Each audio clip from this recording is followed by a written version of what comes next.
Les plateformes américaines de prédiction comme Polymarket et Kalshi ont été au cœur de plusieurs controverses récemment. Le cadre réglementaire au Canada, officiellement, ça ne permet pas de parier sur le retour de Jésus ou la capture de chefs d'État étrangers, mais il y a quand même Wealthsimple et Interactive Brokers Canada qui ont toutes les deux obtenu des autorisations pour lancer des produits financiers liés au marché de prédiction ce printemps. On va faire le point sur cette tendance pour notre rubrique Zone Investissement. On reçoit Vincent Grégoire, il est titulaire de la chaire de recherche du Canada en finance et en technologie, professeur titulaire de finance à HEC Montréal. Bonsoir, M. Grégoire. Bonsoir. Donc, il y a eu une petite confusion là, quand même à savoir est-ce que c'est vraiment accessible, légal, ces plateformes américaines dont on entend beaucoup parler. Officiellement, on ne peut pas réellement les utiliser, mais il y a des alternatives canadiennes là, pour le marché de prédiction qui viennent de faire leur apparition. C'est ça?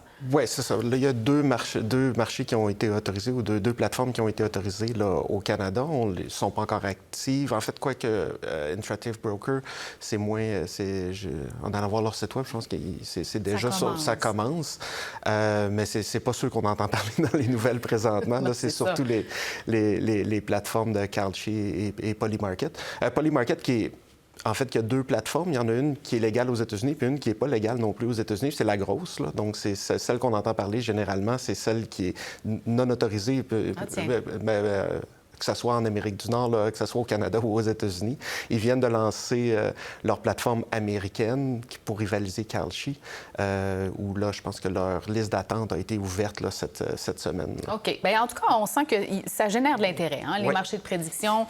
Il y a de la curiosité. Il y a l'organisation, en fait, l'Organisme canadien de réglementation des investissements qui, donc, a donné des autorisations à deux plateformes.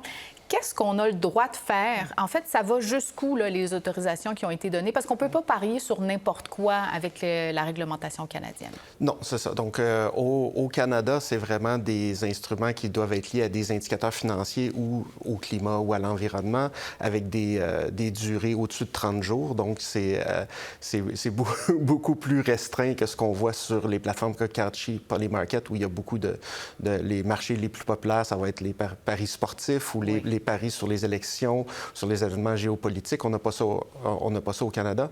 Puis nous, dans le fond, en regardant un peu ce qui se fait sur Polymarket, la majorité des marchés qui sont en ligne là, sur Polymarket ont des durées de moins de 7 jours là, ou de 7 jours. Là. Donc, c'est pas permis, ça, ici. Là. OK. En fait, on se demande, est-ce que ça peut valoir la peine pour un investisseur? Parce que là, vous me dites, avec les plateformes qui sont autorisées en ce moment au Canada, on peut parier sur des indicateurs financiers. Si, par exemple, quelqu'un décide de parier sur un marché de prédiction, comme on le ferait à la bourse, c'est-à-dire, je crois que l'indice de la bourse de Toronto va franchir tel seuil, ça peut être plus payant, mais c'est plus risqué que d'investir une somme équivalente en bourse, par exemple. Oui, de la façon que j'aime expliquer ça, c'est que c'est pas des produits de placement. Non. Donc, c'est pas comme placer 1 000 $ à la bourse, où on peut s'attendre à avoir des dividendes, des rendements à travers le temps. C'est vraiment des paris. Donc, c'est pas anormal là, d'avoir ça sur les marchés financiers. On a des produits dérivés qui peuvent être très utiles pour couvrir du risque, puis tout ça, mais qui peuvent être aussi utilisés pour faire des paris avec effet de levier comme ça. Ma recommandation, ça serait que pour l'investisseur standard ou moyen là, qui veut investir, puis avoir des rendements, puis avoir de l'argent à sa retraite. Pense à sa retraite. Oui, c'est ça. Ce serait de viser vraiment des produits de placement, là, pas des produits dérivés ou des paris comme ça. Si on investit 100 $ par semaine dans les marchés de prédiction, bien, à la retraite, il risque d'avoir rien. OK. Bien, je pense que ça résume bien la chose. Et d'ailleurs, vous vous êtes penché, vous avez fait une étude sur la plateforme Polymarket. C'est ça? Vous avez passé en revue plus de 600 millions de transactions, 67 milliards de dollars de valeur, qui, je pense, dresse un portrait assez clair de qui fait vraiment des gains sur cette plateforme-là. Un premier tableau qui nous montre qu'en fait, il y a une très petite part des investisseurs qui génèrent la grande majorité des gains et qu'en fait, quand on fait des gains, c'est des petits montants. C'est ça. Expliquez-nous ce qu'on voit, là. Oui, c'est ça. Bien, en gros, ce qu'on voit, c'est que des investisseurs qui vont, ou des parieurs qui vont faire de l'argent sur ces marchés-là, il n'y en a à peu près pas. La grande majorité des gains vont être faits par ceux qui fournissent la liquidité, dans le fond. Donc, on peut penser à des investisseurs plus sophistiqués qui ont des modèles prédictifs, qui ont l'infrastructure pour ça, parce que ça demande de la sophistication, de fournir de la liquidité. Donc, c'est eux qui vont faire les profits disons, pour la grande majorité des profits. Oui, et on a un deuxième tableau en lien avec l'étude que vous avez menée qui montre que 31